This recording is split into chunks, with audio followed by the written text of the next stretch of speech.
मैं सिर्फ वैश्य समाज ही नहीं, मैं सभी धर्म का सम्मान करता हूं कि आने वाले लोकसभा चुनाव में 5 साल के लिए दोबारा माननीय मोदी जी के हाथ मजबूत करें।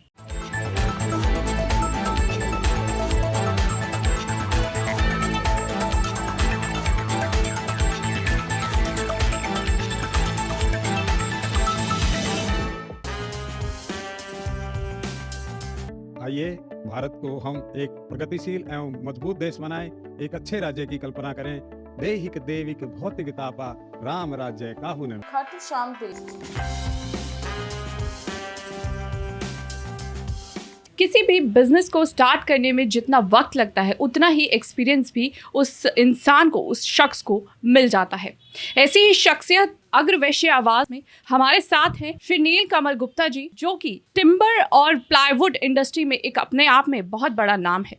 तो इनसे जानेंगे कि इनकी जर्नी बिजनेसमैन की, एज अ बिजनेसमैन कैसी रही और किस तरह से उन्होंने अपने बिजनेस को एस्टैब्लिश किया है। सबसे पहले तो बहुत बहुत स्वागत आपका हमारे चैनल।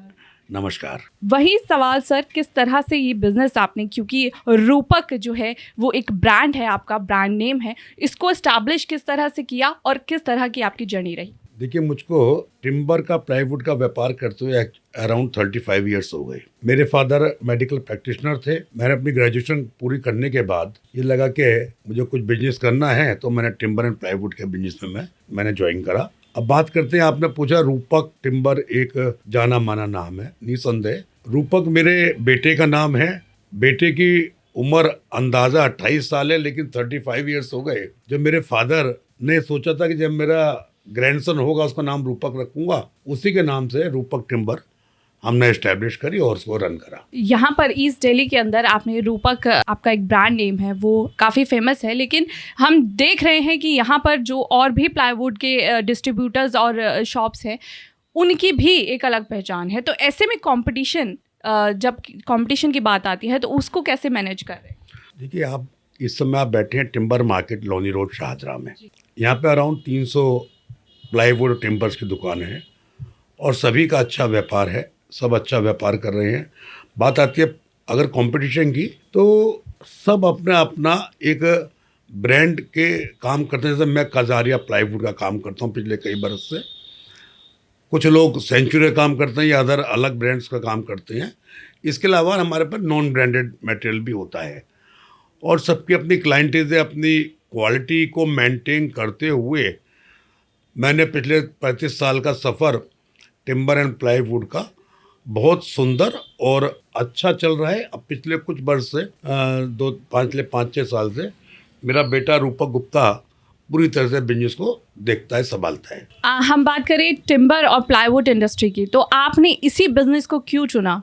ये सवाल तो आपका बनता है। हर आदमी की एक स्ट्रगल लाइफ होती है। मैंने भी अपना टिम्बर प्लाईवुड से पहले कई तरह के बिजनेस को कुछ टाइम के लिए करा, लेकिन मुझे, जब मैं टिम्बर का व्यापार करा, कुछ स्टार्स भी होते हैं, कुछ मेहनत भी होती है। मुझे टिम्बर एंड प्लाईवुड का व्यापार सूट करा और अच्छा चल रहा है, एस्टैब्लिश्ड है और लगातार 35 साल पहले जो था उससे आज कई गुना ग्रोथ के साथ में आगे बढ़ रहा हूँ। एक्सपीरियंस तो आपने 35 साल का ले ही लिया है, लेकिन जब हम बात करते हैं अग्रवैश्य समाज की, तो समाज में किस तरह की भूमिका आप अदा कर रहे हैं, उसके बारे में भी हमारे दर्शक जरूर जानना चाहेंगे। देखिए, मेरा मानना है, जो व्यक्ति समाज से साथ नहीं जुड़ के चलता, वो कहीं ना कहीं समाज से हट जाता है। और हर व्यक्ति का अपना एक पैशन होता है, किसी न किसी संस्था में या समाज में काम करने का। मेरा अपना पैशन है सोशल वर्क करने का। जैसे मेरे स्वर्गीय पिताजी doctor Harkishore Gupta memorial trust के नाम से मैंने एक संस्था बना रखी है, श्री हनुमंत धार्मिक रामलीला कमेटी, जो अपने पिछले कुछ वर्ष पहले एक धार्मिक संस्था बनाई और बहुत अच्छा विशाल रामलीला का आयोजन हम पिछले कुछ वर्ष से CBD ग्राउंड शाहजरा में कर रहे हैं। इसके अलावा अनेकों सामाजिक संस्थाओं से मेरा जुड़ाव रहा है पिछले कई वर्षों से, जो मेरा ही नहीं, हमारा पारिवारिक नेचर इस टाइप का है कि हम समाज के साथ जुड़कर रहकर ही आगे चलते हैं। अग्रवाल समाज जो है वो दान में और जिस तरह की सामाजिक गतिविधियों में अपनी सेवाएं दे रहा है, हॉस्पिटल से लेके सामाजिक जो संगठनों से जुड़ाव रखता है, तो उसके बारे में आप क्या कहना चाहते हैं, कितना अपने आप को भाग्यशाली मानते हैं? देखो, मैं अपने आप को भाग्यशाली मानता हूँ कि मैंने अग्रकुल में जन्म लिया, और अग्रकुल में जन्म लेने के नाते सभी लोग जानते हैं व्यापारी अग्रकुल या व्यवसायी जो भी होता है वो एक बनिया, जिसे वर्ड बोलते हैं, वो बन जाता है। और बनिए का काम तो होता ही देना है, और कहीं ना कहीं समाज में वो कुछ ना कुछ देता ही रहता है, और उसके बदले में समाज मान सम्मान समय समय पे मिलता है। वो तो हम देख ही रहे हैं, यहाँ पर आपने कई सारे आपको सर्टिफिकेट्स और जो भी मोमेंटो है वो हमें देखने को मिल रहे हैं। किस तरह का कार्य रहता है और किस तरह की जो संस्थाएं हैं वो आपको लगता है कि और अच्छे से उनको कार्य करने की ज़रूरत? देखिए पल्लवी जी, मैं आपके चैनल के माध्यम से बताना चाहता हूँ, मैं सिर्फ वैश्य समाज को नहीं, मैं सभी धर्मों का सम्मान करता हूँ, भले ही उसमें कोई भी धर्म हो, चाहे वो सिख धर्म हो, अन्य कोई भी धर्म हो, चाहे वो जैन धर्म, अदरवाइज कोई भी धर्म, मैं हर धर्म का सम्मान करता हूँ। ये मेरा सौभाग्य है कि मैंने अग्रकुल में जन्म लिया। वहीं बात हम राजनीति की करें, क्योंकि चुनावी माहौल भी है और लोकसभा की जिस तरह से 2024 की जो तैयारियां हैं वो सभी पॉलिटिकल पार्टी करती हुई नजर आ रही है, तो उसके बारे में आपका व्यक्तिगत क्या व्यक्तित्व है, क्या राय रखते हैं? बहुत अच्छा सवाल कराया आपने।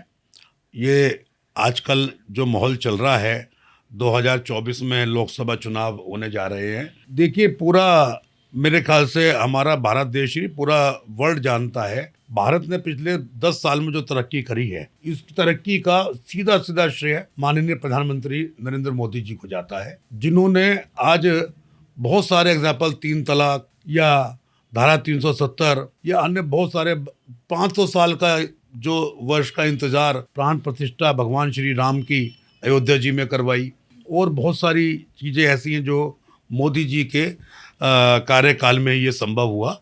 ये हमको भी ये सपना लगता था एक। हमें ये सुनने में आया भी था कि आपने अयोध्या में अभी जो राम मंदिर बना है उसमें भी आपका जो ये प्लाईवुड का है काम, वो देखने को मिला है। जी हाँ, ऐसा है, ये ऐसा है, मेरा मेटेरियल जाता है जी वहाँ। अगला सवाल मेरा यही है और आखिरी भी, कि आप अग्रवैश्य आवाज़ के माध्यम से अपने दर्शकों और अपने समाज के लोगों को क्या एक संदेश यहाँ से देना चाहें? मेरा संदेश यही है, मैं फिर दोबारा कहूँगा, मैं सिर्फ वैश्य समाजी नहीं, मैं सभी धर्म का सम्मान करता हूँ, और सभी धर्मों के साथ मेरा रहना, उठना, बैठना, खाना पीना होता है। उसी नाते मैं सिर्फ वैश्य समाज का ना करके सभी धर्मों के समाज की प्रशंसा करते हुए कहूंगा कि आने वाले लोकसभा चुनाव में सभी धर्म के लोग पूरे मन से 18 साल से ऊपर के जो भी व्यक्ति घर में, परिवार में जो भी होगा, वो सबसे पहले वोट डालकर आए और आने वाले 5 साल के लिए दोबारा माननीय मोदी जी के हाथ मजबूत करें। बहुत बहुत शुक्रिया हमारे साथ जुड़ने के लिए और अपना कीमती वक्त हमें आपने दिया, इसके लिए भी बहुत बहुत धन्यवाद। तो ये थे हमारे साथ नीलकमल गुप्ता जी, जो प्लाईवुड इंडस्ट्री में बहुत बड़ा नाम है और जिस तरह से ये समाज के लिए भी कई संस्थाओं से जुड़कर अपनी सेवाएं दे रहे हैं। फिलहाल के लिए इस वीडियो में इतना ही। ऐसी ही तमाम जानकारियों से जुड़े रहने के लिए आप देखते रहिए अग्रवैश्य आवाज़ का खास कार्यक्रम।